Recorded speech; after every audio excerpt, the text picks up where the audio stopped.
Witam serdecznie w jubileuszowym odcinku Zamazanych Obrazów pod tytułem Ukryty korytarz. Minął już pierwszy rok i chciałbym podziękować Wam za cierpliwość, wyrozumiałość i czas, który poświęciliście na oglądanie kolejnych odcinków. Starałem się upraszczać moje przekazy tak, aby były zrozumiałe dla większej grupy odbiorców i mam nadzieję, że w pewnym stopniu cel ten osiągnąłem.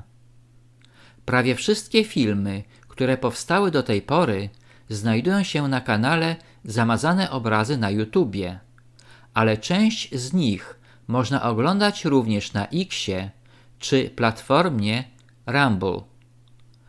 Ponieważ niekiedy treść i tematyka może się różnić, odcinki filozoficzne, zachęcam do odwiedzania od czasu do czasu miejsc, które wymieniłem, na przykład na Rumble.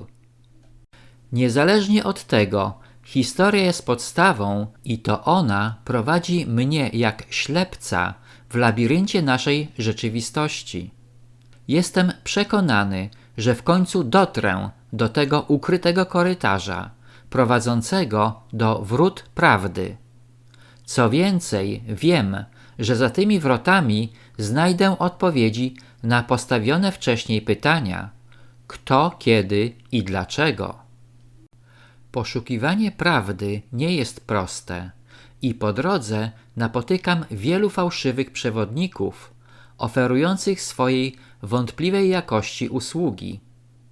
Wskazują błędne korytarze, w większości ślepe i prowadzące donikąd. Pomimo tego brnę dalej przez zaspy kłamliwych informacji i manipulacji faktami w celu uczynienia otaczającej nas iluzji bardziej prawdopodobną.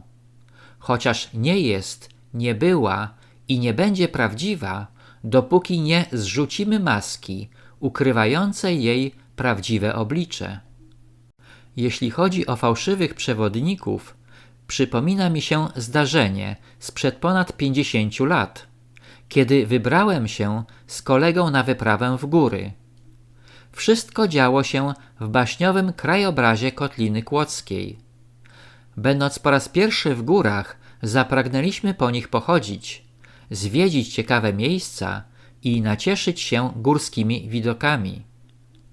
W tym celu zaczęliśmy szukać kogoś, najlepiej miejscowego, kto znałby teren i mógłby służyć nam za przewodnika w naszej górskiej przygodzie. Zupełnie niespodziewanie zgłosił się do nas człowiek i zaoferował usługi, twierdząc, że zna góry jak własną kieszeń. Poza tym opowiadał, że jest maratończykiem i wielokrotnie brał udział w biegach maratońskich. Jego opowieści o biegach maratońskich były zdumiewające, ale niezbyt pasowały do postury tego człowieka.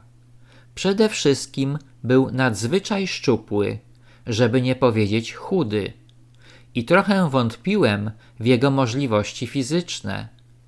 Wkrótce rozpoczęliśmy wyprawę, ale po dość krótkim czasie nasz przewodnik spuchł i nie mógł iść dalej, a więc jego opowieści były niezbyt prawdziwe.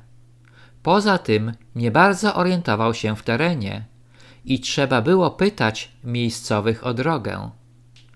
No cóż, czasami spotykamy ludzi z wybujałą wyobraźnią i celami, których osiągnięcie jest dla nich po prostu niemożliwe. Aktualnie będę kontynuował playlistę Władcy Olimpu, której ostateczna ilość odcinków nie została jeszcze określona. Z pewnością będzie ich co najmniej 40, a może i więcej. Serdecznie zachęcam do dalszego oglądania i proszę nie zapominać o subskrypcjach i polubieniach. Jeżeli są jakieś życzenia odnośnie tematyki, proszę napisać w e-mailu lub w komentarzach. Osobiście planuję kilka nowych tematów i mam nadzieję, że czasu wystarczy.